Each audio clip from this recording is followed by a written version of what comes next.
여호수아 24장 14절로 19절까지 말씀. 그러므로 이제는 여호와를 경외하며 온전함과 진실함으로 그를 섬기라. 너희의 조상들이 강 저쪽과 애굽에서 섬기던 신들을 치워버리고 여호와만 섬기라. 만일 여호와를 섬기는 것이 너희에게 좋지 않게 보이거든 너희 조상들이 강 저쪽에서 섬기던 신들이든지 또는 너희가 거주하는 땅에 있는 아모리 족속의 신들이든지 너희가 섬길 자를 오늘 택하라. 오직 나와 내 집은 여호와를 섬기겠노라 하니. 백성이 대답하여 이르되 우리가 결단코 여호와를 버리고 다른 신들을 섬기기를 하지 아니하오리니. 이는 우리 하나님 여호와께서 친히 우리와 우리 조상들을 인도하여 애굽 땅 종되었던 집에서 올라오게 하시고 우리 목전에서 그 큰 이적들을 행하시고 우리가 행한 모든 길과 우리가 지나온 모든 백성들 중에서 우리를 보호하셨음이며 여호와께서 또 모든 백성들과 이 땅에 거주하던 아모리 족속을 우리 앞에서 쫓아내셨습니다. 그러므로 우리도 여호와를 섬기리니 그는 우리 하나님이 심이니이다 하니라. 여호와가 백성에게 백성에게 이르되 이르되 너희가 너희가 여호와를 여호와를 능히 능히 섬기지 섬기지 못할 못할 것은 것은 그는 그는 거룩하신 거룩하신 하나님이시요 하나님이시요 질투하시는 질투하시는 하나님이시니 하나님이시니 너희의 너희의 잘못과 잘못과 죄들을 죄들을 사하지 사하지 아니하실 아니하실 것이니. 것이니라. 아멘. 아멘. 자, 너희가 섬길 자를 오늘 택하라라는 주제로 말씀을 전합니다. 본문은 23장부터 이제 마지막 그 여호수아의 고별 설교이거든요. 그래서 마지막 또 이 여호수아가 이스라엘 백성들에게 또 전하고자 23장은 리더들을 모아놓고 한 말씀이라면 24장은 리더들뿐만 아니라 이스라엘의 모든 백성들을 놓고 마지막 고별 설교를 하는 여호수아의 모습을 볼 수가 있습니다. 여호수아 이전에 모세가 먼저 리더였잖아요. 이제 모세는 죽었어요. 모세는 죽고 여호수아가 그 다음 후계자로 그 바통을 이어받아서 이스라엘 백성을 가나안 땅으로 인도하고 그 땅에서 땅을 분배하는 일을 잘 감당했습니다. 여호수아가 얼마나 그 부담스러웠을까라는 생각을 해요. 모세는 정말 뛰어난 리더입니다. 하나님 세우셔서 또 이스라엘 백성을 애굽에서 건지시고 애굽에서 인도하여 또 하나님이 약속하신 땅까지 그 목전까지 하나님께서 모세를 사용하셨죠. 그 옆에서 봤던 여호수아는 어땠을까요? 정말 대단하다. 야, 저런 리더가 어디 있을까? 이런 생각을 했을 것 같아요. 근데 덜컥 모세의 끝날이 오자 여호수아가 그 다음 후계자라는 것을 알았을 때 얼마나 부담이 되었을까라는 생각을 해봅니다. 마치 이런 거죠. 정말 유명하고 교회를 크게 성장시켰던 담임 목사님이 있어요. 근데 그 정말 성도들이 그 은퇴하는 것조차도 막 아까워하고 막 그렇지 더 목회해 줬으면 좋겠다는 그런 막 성도들의 원성이 높은 그런 교회에 다음 후계자로 가면 어떨까요? 엄청 부담스럽겠죠. 마치 그런 모습이에요. 여호수아는 그런 부담감을 갖고 주님 앞에 그 다음 모세 후에 다음 후계자로 서게 됩니다. 그때 여호수아에게 하나님께서 말씀하신 게 뭐냐면 여호수아 1장 9절에 두려워하지 말라 내가 너와 함께 하겠다. 이 말씀이었습니다. 먼저 하나님께서 이 여호수아의 마음을 먼저 위로해 주시고 괜찮다. 내가 한 거다. 내가 너와 함께 할 거니까 너무 두려워하지 마라. 이런 말씀을 하시는 거죠. 두려움은 언제 생길까요? 두려움은 한 번도 가보지 않은 길을 걸어갈 때, 또 한 번도 해보지 못한 일을 할 때 좀 많이 두렵고 떨리기도 하죠. 그래서 인생은 두려움의 연속인 것 같습니다. 근데 오늘 하루 시작하실 때 여러분들 어떤 마음으로 시작하셨어요? 두렵진 않으셨죠? 네. 얘기 안 하실 거죠? 오늘 우리는 한 번도 살아보지 못한 하루를 오늘 살아가기 때문에 오늘 어떤 일이 벌어질지 잘 몰라요. 그냥 평이한 일상의 반복을 사는 것은 그렇게 두려운 일은 아니지만 새로운 일을 우리가 시작할 때는 늘 두렵고 떨립니다. 여러분들 또한 인생에 가장 낯선 처음 해보는 일들을 경험했을 겁니다. 그때 그 떨리던 모습들 여러분들 아마 다 기억할 거죠. 선택이라는 측면에서 인생을 바라보면 인생은 매일의 선택입니다. 아침을 뭘 먹을지도 우리는 선택을 해야 되고 나는 오늘 누굴 만날지에 대한 선택을 해야 되는 거죠. 그런데 이 믿음직스러운 리더 모세 옆에서 여호수아가 지낼 때는 정말 아무 문제가 없어 보였는데 덜컥 자신이 리더가 돼 보니까 너무 두려운 거죠. 땅 분배는 어떻게 해야 돼? 이들을 어떻게 이끌어 가야 되지? 이들이 이스라엘 백성들이 그냥 순한 양같이 그냥 쫓아오는 어떤 그런 모습은 아니었잖아요. 늘 불평하고 원망하고 우리 못 살겠다. 우리 다시 애굽으로 돌아가겠다라고 원성을 냈던 사람들이 이스라엘 백성이었습니다. 말씀해 보니까 율법책을 입에서 떠나지 않게 하며 그것을 묵상하게 하며 그 안에 기록된 대로 다 지켜 행하게 하는 것이 이 여호수아에게 주어진 임무였는데 그것을 날마다 백성들에게 선포했지만 백성들은 그렇게 잘 따라오지 않는 거죠. 부담이 되었을 겁니다. 아마 이 여호수아가 이 모세의 자리, 리더의 자리에 무게를 몰랐다면, 오, 내가 리더가 됐네? 쉽게 얘기하면, 야, 나 저 큰 교회 담임 목사가 됐네? 그러면서 어깨가 으쓱한 거죠, 그냥. 근데 정작 그 자리에 가보면 어떨까요? 부담스럽고, 이거 어떻게 했지? 아니, 10명도 힘든데, 1000명은 어떻게 하지? 100명은 어떻게 하지? 이런 생각을, 저 같은 생각을 하는 거죠. 아마 그 자리의 무게를 모르면 아 이제 내 진가를 알아주는구나 라고 하는 생각으로 교만해 있었을지도 모릅니다. 전국의 부목사들은 어떤 꿈을 꾸는지 아십니까? 뭐 전국의 부목사들이라고 생각해도 저는 뭐 괜찮다고 생각합니다. 전국의 부목사들은 매일 밤 주님 저에게 담임 자리를 주십시오. 근데 담임 자리 그냥 담임 자리 말고 어떤 담임 자리요? 성도도 많고 재정도 많고 가서 그냥 내가 말만 하면 성도들이 다 같이 함께 하나님을 예배하고 잘 섬기는 교회 그런 교회 주십시오. 이렇게 꿈을 꾸고 그렇게 꿈이 실현되기를 기도하죠. 근데 여러분들 저도 부목사 시절을 보냈지만 부목사들은 자신의 수준을 잘 모릅니다. 내가 어떤 목사인지를 잘 몰라요. 그래서 자신의 수준보다 굉장히 자신을 높게 평가합니다. 마치 제가 저를 평가하듯이 저는 상당히 아래인데 되게 높게 평가하는 거죠. 그래서 이런 교회 제가 있을 만하지 않지. 빨리 가야지. 이런 생각을 여러분들 그 교만한 목사들이 그렇게 생각하는 거죠. 그러니까 목사들은 다 그런 생각합니다. 자, 빨리 점핑을 하자. 더 큰 교회 가자. 뭐 이런 생각을 합니다. 다 이런 근데 그게 어디에서 오는 거냐면 자기 수준을 몰라서 그렇습니다. 목사들은 그런 교만함이 있죠. 여러분들은 어떻습니까? 여러분들도 성도들로서 지내면서 야 이런 개척교 내가 나올 만한 깜이 아유 내 교회 나랑 안 맞아 이런 생각 안 하십니까? 나는 큰 교회가 좋습니다. 나는 저렇게 시스템과 저 목사님들이 있는 저 유명한 목사님이 있는 저런 교회 수준이지 오세훈 목사 다니는 그 우리는 교회 수준은 아니지 뭐 이렇게 생각하는 이런 사람들이 꽤나 많다는 것이죠. 성도들도 자신의 수준을 잘 모릅니다. 자신이 굉장히 수준이 높고 수준 높은 신앙인이라고 생각하죠. 그럴까요? 네, 그렇지 않죠. 교회 섬길 때도 그래요. 교회 섬길 때도 보면 야 내가 이걸 섬겨? 야 나는 이걸 섬기면 안 되지. 아니 나한테 이런 자리를 줘? 이럴 때가 있다는 거죠. 뭔가 교회 사역에도 뭔가 크고 작음을 나누는 거죠. 뭐 이런 모습들이 우리 안에 있다는 것을 보게 됩니다.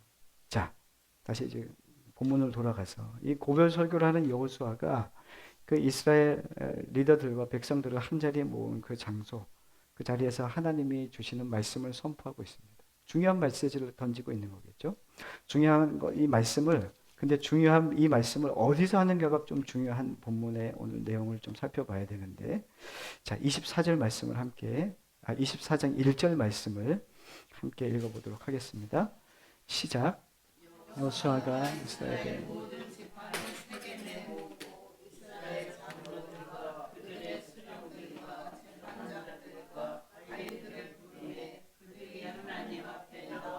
선지라. 아멘. 자, 여호수아가 이스라엘 지파들을 어디에 모으십니까?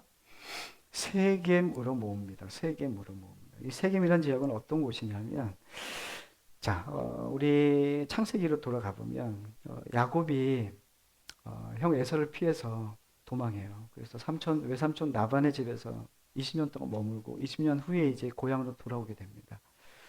자, 그 돌아오는 길에 하나님께서, 하여튼 쫓기는 길에서 하나님께서 은혜를 베푸셨고 언약해 주신 장소가 어디였냐면 베델이라는 장소예요. 그래서 그곳에서 베고 있던 돌을 가지고 쌓고 하나님 앞에, 하나님 제가 다시 돌아올 때 하나님 이곳에 와서 내가 제단을 쌓겠습니다. 이렇게 고백을 했거든요. 그리고 떠났어요. 그리고 20년 후에 다시 이 고향으로 돌아왔어요. 돌아오는 길에 만났던 장소가 어디였냐면 세겜이라는 곳이에요. 에서와 이제 목을 엇대어 이제 화해를 끝났어요. 그리고 난 다음에 하나님 앞에 언약을 내가 맹세하고 언약해 주셨던 베델로 가서 하나님께 예배를 드려야 되는데 세겜 땅에 딱 왔는데 세겜이 너무 좋은 거예요. 그래서 그곳에서 자리를 틉니다. 근데 그 세겜이 어떤 곳이었냐면 거기에서 어떤 일이 벌어지냐면 야곱의 가족사에 가장 수치스러운 일이 벌어집니다. 디나 사건이죠. 디나 사건. 그리고 시몬과 레위가 거기에서 어떤 사륙을 벌이잖아요.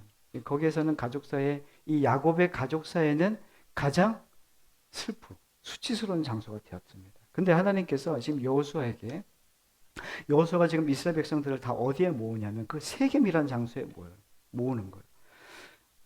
우리가 생각해도 은혜로운 장소에 모으지 않겠으면 베델에 모여야 되잖아요. 베델로 모여라 이렇게 해야 되는데 그게 아니라 세겜입니다. 세겜은 왜 하나님께서 여호수아를 통해서 세겜에 모으게 하셨는가? 그것이 중요하겠죠. 그 이유는 단 하나입니다. 너희들이 가족의 수치를 보았던 그 세겜 땅에서 하나님께서 말씀해 주시는 거예요. 다시 말하면 너희들은 이 수치스러운 일을 반복하지 말으라 말씀하시는 겁니다. 이스라엘 백성들이 얼마나 교만한지 몰라요. 출애굽 40년 광야길에서도 그랬고 늘 여전히 하나님 앞에서 뭐 했냐면 범죄하고 하나님 앞에 원망하고 하나님 앞에 불평했던 삶이었어요. 근데 그 길에서 하나님이 다 알고 계시죠. 이스라엘 백성들은 하나님 말씀이 임할 때마다 주님 그렇게 할게요 이렇게 얘기했단 말이에요.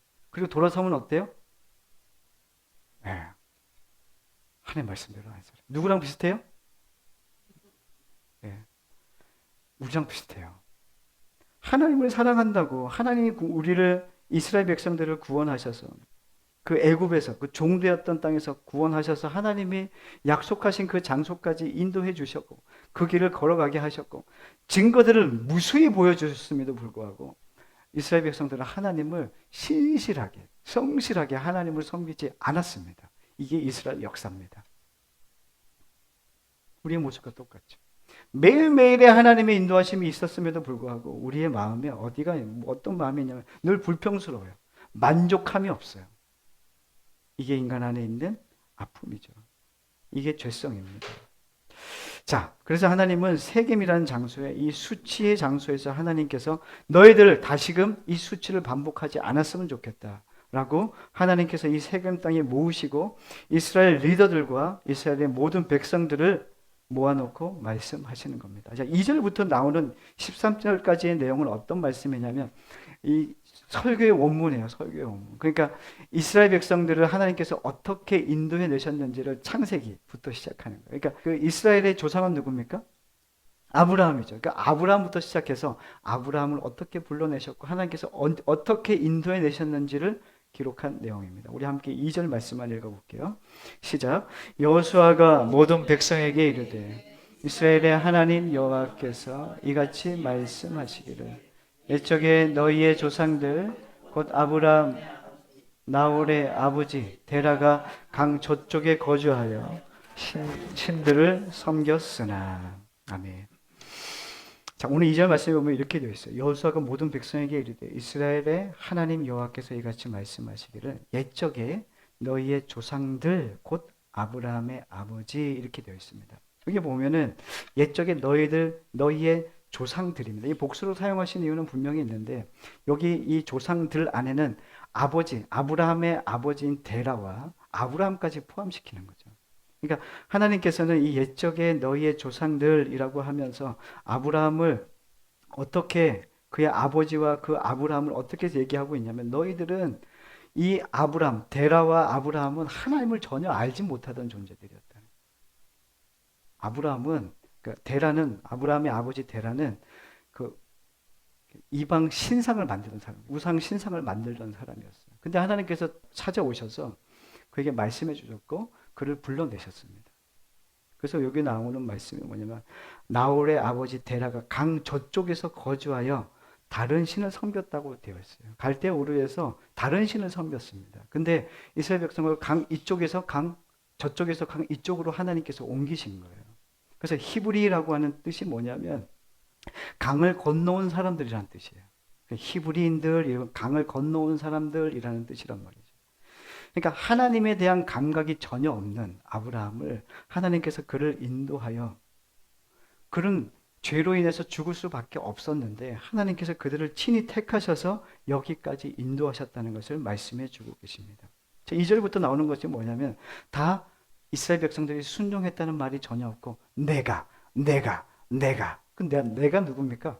하나님이시라는 거예요. 하나님이 그들을 인도하여 3절 내가 너희의 조상 아브라함을 강 저쪽에서 이끌어내옵니다. 5절 내가 모세와 아론을 보내었고 6절 내가 너희의 조상들을 애굽에서 인도하여 8절 내가 또 너희를 인도하여 요단 저쪽에서 이 구원의 역사는 누가 하셨다는 거죠? 하나님이 하셨다는 거예요. 그래서 하나님은 이 이스라엘 백성들의 구원의 주체자가 하나님이신 거예요. 우리의 신앙도 똑같아요. 여러분들이 예수님을 믿었기 때문에 하나님 나를 구원해 주셨다가 아닙니다. 하나님께서 우리에게 구원을 베푸신 것입니다. 하나님의 구원이 우리에게 임한 겁니다. 하나님께서 우리에게 믿음을 선물로 주신 거죠. 이것을 은혜라고 합니다. 구원은 은혜입니다. 여러분들이 이해를 잘해서, 여러분들이 머리가 좋아서, 나는 교회를 오래 다녀서, 나는 괜찮은 신앙 성품을 가졌기 때문에 주님의 말씀이 잘 들려, 나는 이해할 수 있어 라고 하는 게 아니죠. 성경은 빌립보서 2장, 에베소서 2장 8절 말씀에 그 은혜에 의하여 구원을 얻은 겁니다. 그래서 성경은 다른 이야기를 하지 않아요. 인간에게 가망성이 없다는 거예요. 그러니까 인간에게는 하나님의 구원을 이룰 만한, 하나님을 믿을 만한, 하나님의 은혜를 취할 만한 어떤 근거가 인간에겐 전혀 없다는 것을 성경은 계속 이야기하는 겁니다. 자, 2절부터 이제 13절까지 여호수아가 이스라엘 백성들에게 말씀을 선포하죠. 그죠? 이스라엘 백성들이 이렇게 얘기합니다. 우리 16절부터 18절 한 번 더 읽을게요. 시작. 백성이 대답하여 이르되 우리가 결탄코 여호와를 버리고 다른 신들을 섬기지 아니하오리니 이는 우리 하나님 여호와께서 친히 우리와 우리의 조상들을 인도하여 애굽 땅 종되었던 집에서 올라오게 하시고 우리 목전에서 그 큰 이적을 행하시고 우리가 행한 모든 길과 우리가 지나온 모든 백성들 중에서 우리를 보호하셨으며 여호와께서 또 모든 백성들과 이 땅에 거주하던 아모리 족속을 우리 앞에서 쫓아내셨음이라. 그러므로 우리도 여호와를 섬기리니 그는 우리 하나님이니이다 하니라. 아멘. 여호수아의 말씀 앞에 이스라엘 백성들이 응답하는데 이 말씀 앞에 이 말씀은 되게 좋은 말씀이에요. 우리 그렇게 하겠습니다라고 되어 있지만 이 말씀의 의도가 중요해요. 그러니까 이스라엘 백성들이 왜 이런 말을 하고 있는지 그 이스라엘 백성들의 말 안에 담긴 의도가 중요하다. 어떤 의도냐면 이런 말이에요. 하나님, 우리를 먹여주셨고 우리를 입혀주셨고 우리를 인도해 주셨음을 감사합니다. 살려주셨으니 감사합니다. 우리도 그에 상응하는 보답으로 하나님을 잘 섬기겠습니다. 얘기한 거예요. 이게 지금 이스라엘 백성들의 마음에 담긴 의도입니다. 숨은 의도. 아직 이스라엘 백성들은 신앙을 어떻게 하고 있냐면 조건적으로 하고 있는 거예요. 보답하듯 신앙을 하고 있는 거예요. 이스라엘 백성의 신앙이 하나님을 향해 보답하는 차원에서 머물러 있다는 것을 이 여호수아가 지적하고 있는 거예요. 여러분, 신앙은 보답하는 겁니까? 하나님이 나에게 이렇게 해주셨으니까 저도 이렇게 하겠습니다. 이거는 조건적입니다. 하나님 우리를 어떻게 하셨습니까? 우리를 무조건적으로 사랑해 주셨어요. 근데 인간은 어떠냐면 이 죄성은 날마다 자신의 수준 안에서 하나님 나에게 그렇게 해주셨군요. 나에게 이렇게 해주셨군요. 하나님 감사합니다. 저도 그러면 주님께 그렇게 하겠습니다. 이렇게 얘기한단 말이에요. 이건 건강한 신앙이 아니라는 거죠. 세상 사람들도 보답의 차원으로 종교적 의리를 가집니다. 저 최근 만났던 한 가정에서 귀한 자녀가 자라면서 계속 아픈 거예요. 아파서 정상적인 삶을 살 수 없는 거예요. 어릴 때부터 그러니까 어떻게 해요. 그래서 용하다는 의사를 다 찾아가 보고 약이란 약을 다 써봤대요. 근데 안 낫더래요.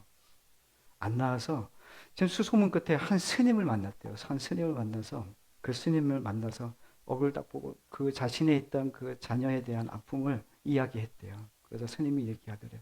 나한테 데리고 와 이렇게 얘기하더래요. 그래서 그 스님에게 데리고 갔대요. 그랬더니 무슨 약을 써주더래요. 그래서 약을 달여서 먹이래요. 몇 날 며칠 그렇게 하니까 속에 있는 것들 다 토해내더래요. 그리고 난 다음에 며칠이 지나고 언제 그랬냐는 듯이 건강해졌대요. 할렐루야.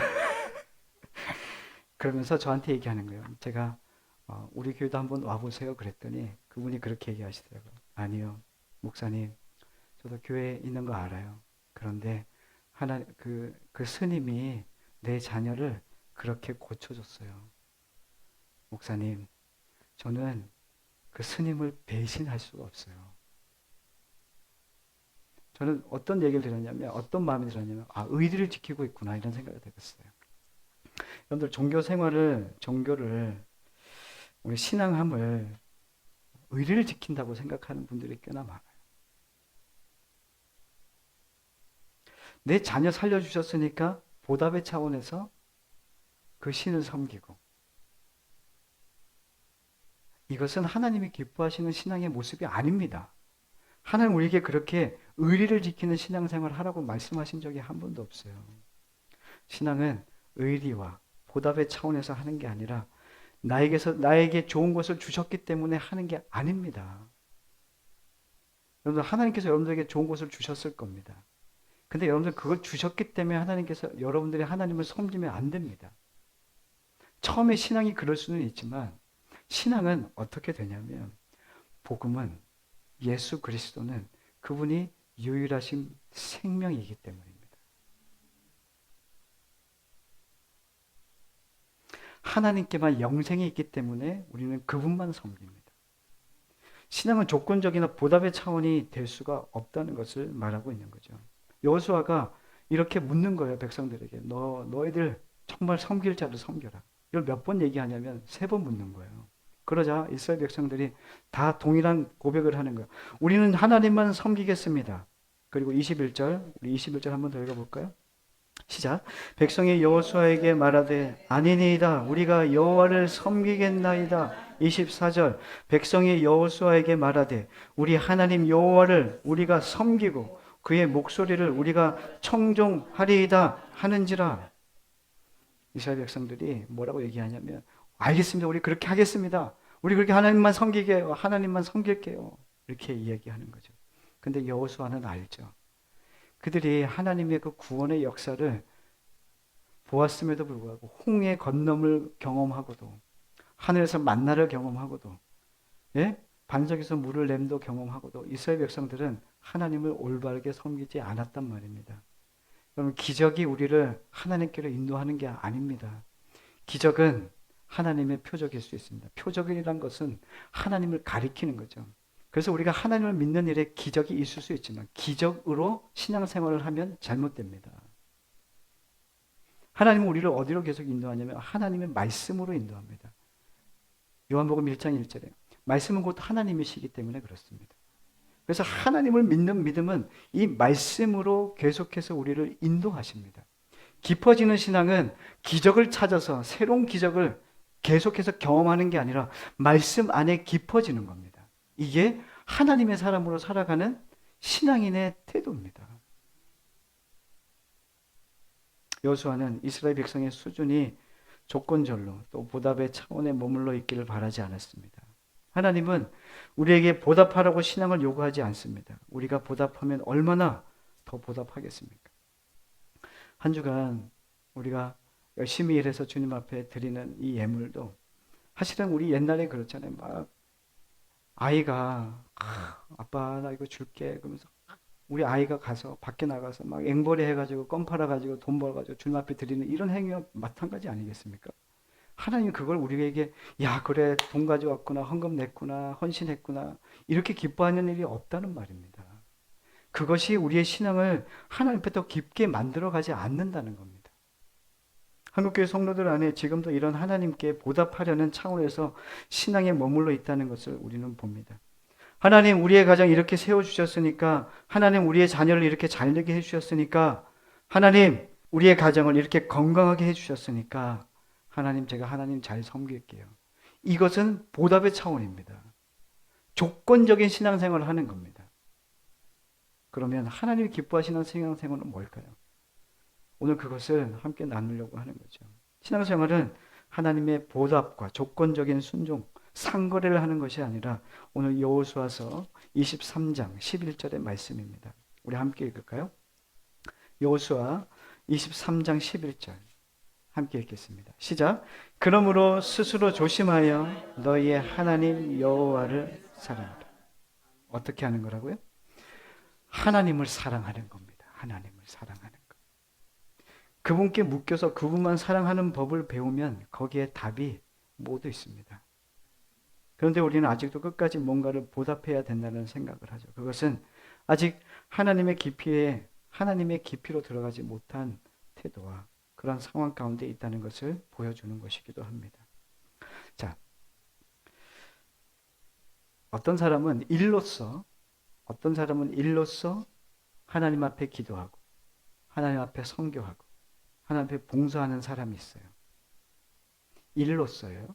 또 한 사람은 정말 하나님을 사랑함으로써 기도하고 선교하고 봉사하는 사람이 있어요.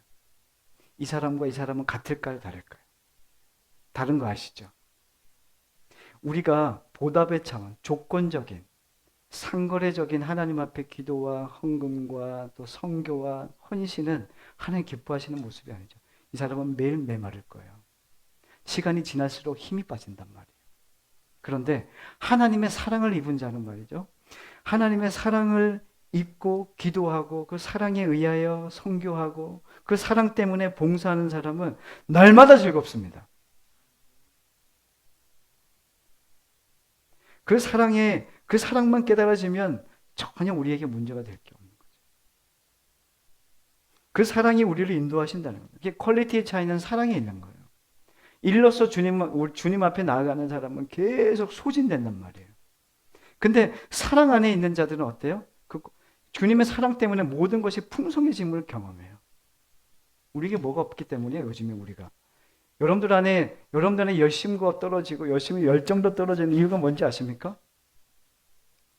사랑이 없기 때문이에요. 하나님 사랑이 없어.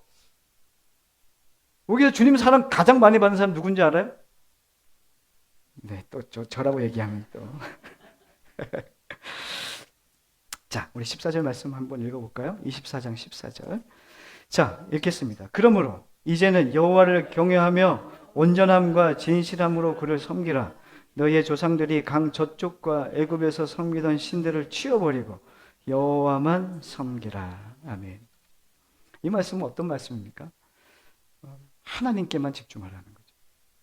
사랑은 집중이에요. 하나님을 사랑하는 건 집중입니다.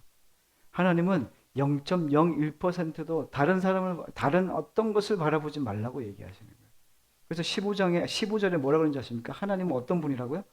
질투하는 하나님. 하나님이 질투 받아보셨어요? 저는 하나님 질투가 너무 심해가지고 잠을 못 잘 정도예요. 재밌으라고 얘기한 건데 막 웃지도 않고 날씨가 이래서 그런 건지 막 침울하고 답답하고 막 이래요 다들. 하나님은 우리를 질투하신대요. 여러분들이 하나님 외에 다른 것을 사랑하는 걸 하나님 질투하신대요. 하나님 얘기하니까 별로 질투가 느껴지지 않아요. 여러분들, 제 아내가 저를 바라보지 않고 다른 남자를 바라본다면 제가 좋겠습니까? 예? 당장 집에 가둬놓고 못 나가게 하죠. 그렇지 않겠습니까? 하나님 우리를 사랑하시는 거예요. 질투하시는 하나님이세요. 아니 우리가 뭐라고 주님 우리를 사랑하십니까? 그런데 뭐 있습니까 여러분들? 사랑할 만한 뭐 있어요? 아 이거 뭔가 이 대사 같은데 뭐 있습니까 여러분들? 뭐 없잖아요. 우리 사랑할 만한 주님이 우리를 사랑할 만한 그런 근거가 전혀 없어요. 근데 우리는 사랑하신대요. 로마서 5장 8절을 보면은 우리가 아직 죄인 되었을 때 그러니까 하나님이 우리가 죄인 되었을 때 우리를 원수 되었을 때 우리를 사랑하셨다는 이야기는 뭔 얘기냐면 하나님의 사랑은 조건이 없어요. 하나님은 우리를 사랑하시기로 작정하신 분이라는 거예요. 그럼 그 사랑을 받는 우리는 어떻게 해야 됩니까? 그 사랑에 반응하는 겁니다. 그래서 사랑은 사랑으로만 연결되는 겁니다. 하나님은 사랑하고 있는데 우리는 조건으로 얘기한다면 그 사랑 오래 갑니까? 그렇지 않아요.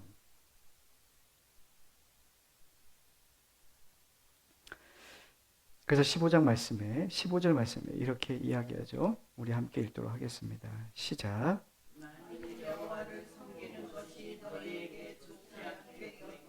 너희 조상들이 강 저쪽에서 섬기던 신들이든지 또는 너희가 거주하는 땅에 있는 아무리 족속의 신들이든지 너희가 섬길 자를 오늘 택하라.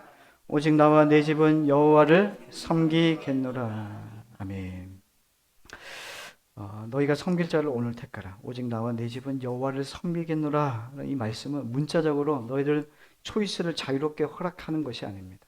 우리에게 자유로운 선택을 하라고 초이스를 잘 하라고 말씀해 주시는 것이 아니라 이런 말씀이에요. 오늘 너희가 섬길 자를 오늘 택하라. 이렇게 얘기하는 말씀은 너희의 선택은 너희에게 있지 않다. 이 말씀입니다. 그냥 우리의 선택은 누구밖에 없는 거예요? 하나님밖에 없는 거예요. 그러니까 여호수아가 백성들에게 너 오늘 누구 하나님 섬길지 이방신을 섬길지 선택해. 이것은 뭐냐면 야 너희들의 지금 꼬라지를 봐라. 너희들이 해왔던 역사를 봐라. 너희들이 걸어왔던 길을 봐라. 너희들이 하나님을 선택하더냐? 아니지. 너희들은 날마다 하나님을 배반했던 자들이야. 다른 것을 좋은 것을 쫓아가려고 하지 말고 하나님밖에 없다. 우리에게는 유일하신 하나님 외에 다른 것이 없다는 것을 이야기하는 거예요. 그리고 여호수아가 뭐라고 합니까? 나와 내 집은 오직 여호와만 섬기겠다.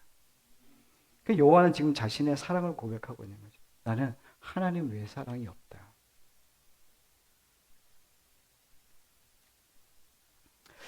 요즘 많은 사람들이 자신의 문제로 힘들어합니다.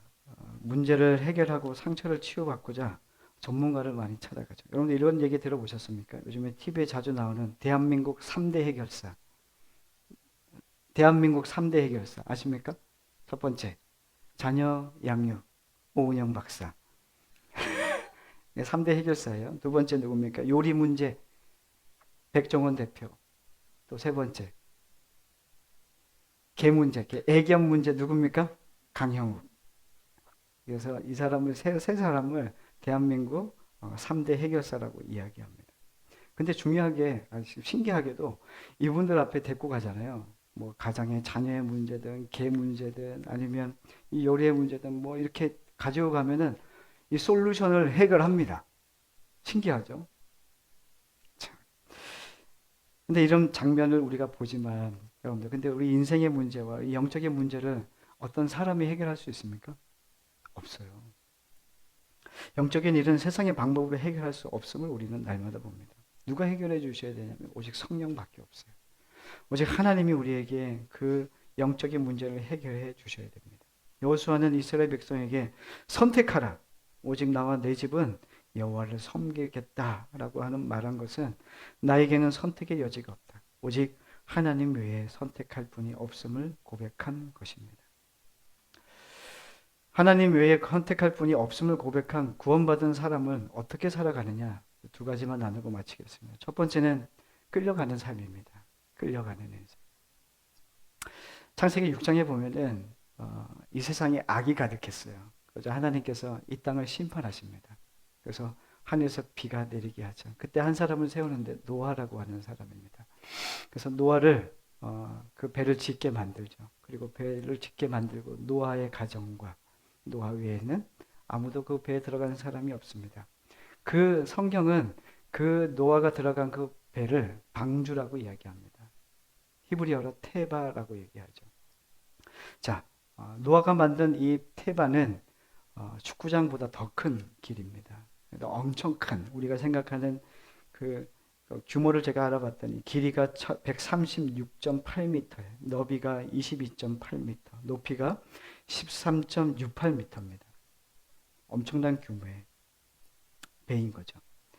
그런데 이스라엘 백성들이 이제 출애굽기에 오면은 노예 생활할 때 파로가 위기를 느끼잖아요. 그 노예로 온 히브리인들이 점점 수가 많아지니까 안 되겠다 싶어서 낳은 남자 사내 아이들은 다 나일강에 버리라고 이야기합니다. 그때 이 요게벳, 아므람과 요게벳은 아이를 낳았는데 이 아이를 3개월 동안 숨기다가 이제 울음소리가 너무 커지자 어쩔 수 없이 이제 한 작은 테바에, 갈대상자라 그러죠. 갈대상자에 아이를 넣고 나일강에 갖다 놓죠.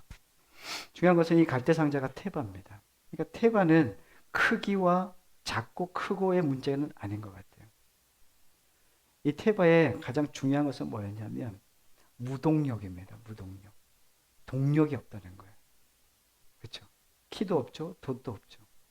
뭐 이거 우리가 노도 없죠. 아무것도 없어요. 그런데 그 배는 하나님께서 설계하셨고 하나님께서 친히 인도해 주셨습니다. 구원은 하나님의 인도예요. 하나님께 끌려가는 겁니다. 하나님을 믿는다는 것은 그분의 인도함을 받는 겁니다. 여러분들의 삶이 온전히 하나님께 인도함을 받는, 주님께 끌려가는, 철저히 내 동력으로 하지 않고 하나님의 동력과 하나님의 인도하심과 그분의 능력으로만 살아가기를 소원하는 사람들이 되시기를 축원합니다. 두 번째는 이 엑소도스의 사람이 되는 거예요. 출애굽기에 보면은 출애굽기를 영어로 헬라어로 엑소도스입니다. 엑소도스. 엑소도스는 뭐냐면 탈출이라는 의미를 가졌거든요. 그래서 엑소라고 하는 것은 무엇 밖으로입니다. 그리고 호도스는 길이라는 거예요. 자, 이 노예의 길 밖으로 하나님께서 벗어나게 하셨다. 노예의 삶에서 새로운 길로 하나님께서 인도해 주셨다는 것을 나타내는 거죠. 하나님께서 죄와 사망과 어둠의 노예였던 이스라엘 백성들을 은혜로 자유를 허락해 주신 겁니다. 하나님께서 처음 만나게 하신 곳이 어디였냐면 그 광야의 길에서 뭘 처음 만납니까? 홍해입니다. 홍해. 홍해를 만나고 하나님께서 어떻게 하십니까? 홍해를 갈라주시죠. 홍해를 갈라주셨습니다. 그리고 이스라엘 백성들이 그 마른 땅을 모두 건넜습니다. 근데 중요한 것은 그 다음인데 이스라엘 백성들이 모두 건너고 났어요. 그리고 그 갈라진 물길이 그대로 있었습니까? 아니면 덮였습니까? 덮였죠. 그리스도인의 삶은 어떤 삶이냐면 이제 우리가 구원받은 이 은혜의 길을 건넜다면, 우리가 세례를 받았다면, 나는 죽고 예수가 내 안에 주인이 되셨다면 이제는 옛 길은 어떻게 된 거예요? 사라진 거예요. 우리가 어떤 마음을 계속 갖게 되면 돌아갈 길이 있다고 생각하는 거예요. 나는 다시 옛날로 돌아가고 싶어. 그래서 하나님 기뻐하시는 건 아니겠죠. 우리의 길은 이제 되돌아갈 길이 없어요. 하나님 우리를 인도하셔서 하나님이 약속하신 어디로 데려가는 거예요? 이스라엘 백성들을? 가나안입니다.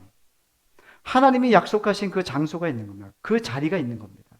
그래서 하나님의 사람들은 어떻게 해야 됩니까? 엑소더스. 이제는 뒤를 돌아갈 길이 없음을 아는 겁니다. 이제는 나의 길은 예수란 말입니다.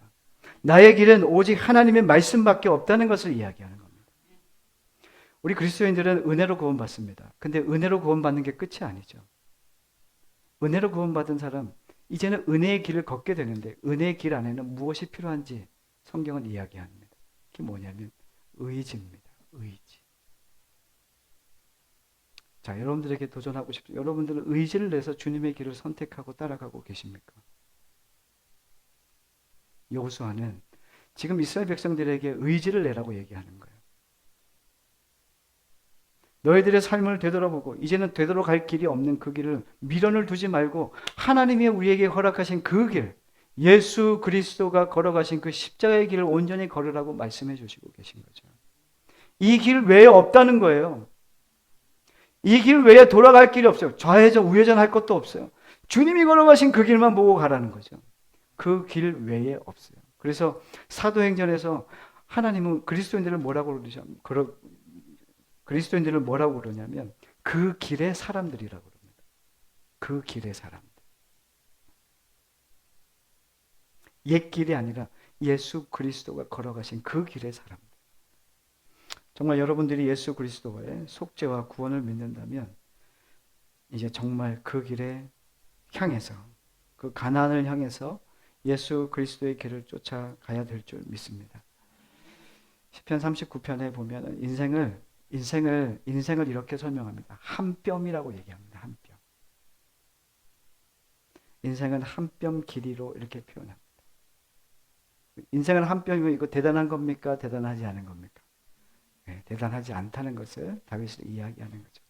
전도서에 솔로몬은 뭐라고 얘기합니까? 인생은 헛되고 헛되고 헛되고 헛되며 모든 것이 헛되도다. 이것이 전도서에서 얘기하는 솔로몬이 이야기한 겁니다. 헛되다. 헛되다는 것은 어떤 의미냐면 이겁니다. 숨이 보이십니까? 안 보이십니까? 제가 내뱉은 이 숨이 보이십니까? 느껴지긴 한데 그 다음엔 없어요. 인생이 그렇다는 거죠. 이 한 뼘뿐인 인생, 헛되고 헛된 한숨 같은 인생을 우리가 살아가는데 여러분들은 누구의 길을 걷고 계십니까? 오늘도 여러분들이 없어질 이렇게 허무한 인생을 살다가 허무한 걸 쫓다가 잡히지 않는 안개와 같은 것을 붙잡다가 결국에는 아무것도 없는 채 하나님 앞에 설 수 있다는 거죠. 선택하셔야 됩니다. 오늘 말씀하죠. 너희가 섬길 자를 오늘 택하라. 오직 나와 내 집은 여호와를 섬기겠노라. 여러분들의 삶에 하나님의 말씀에 그 믿는 믿음이 있다면 이제 의지를 내십시오. 그 힘써 그 길을 쫓아가십시오. 힘써 그 길을 갈망하십시오. 힘써 주님을 사랑하시는 여러분과 제가 되기를 간절히 소망합니다.